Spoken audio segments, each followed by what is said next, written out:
When one does the wrong thing, then you have to jump through hoops and use a lot of gymnastics to get around your errors. Attorney at law Jimmy Bristol is still not convinced following the assurance made by Supervisor of Election that they have acted in accordance with legislation governing the referendum process.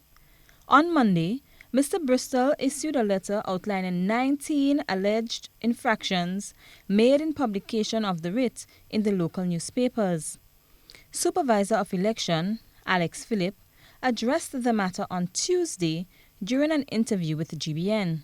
At the Parliamentary Elections Office, we are satisfied that we would have done what was expected of us according to legislation, in our humble view. However, during an interview today, Mr. Bristol says he patiently awaits the written response by the Supervisor of Election tomorrow, Thursday.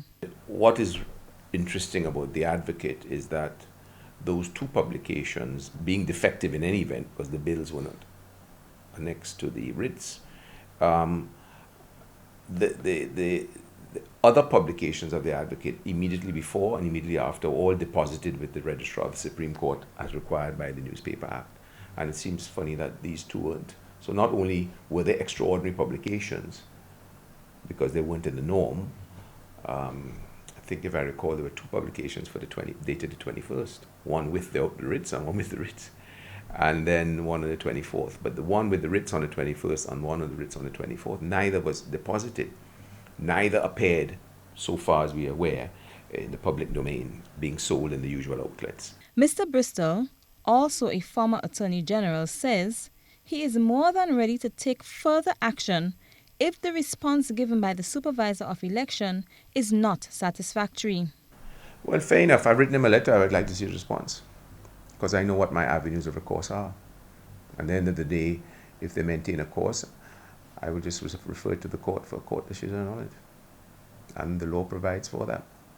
So I have no difficulty in doing that. And you can be assured, unless I'm really convinced otherwise, that that is going to happen. I will if I don't get satisfactory response. Supervisor of Election Alex Phillip has promised to issue a response by Thursday. Athea Dowden for GBN News.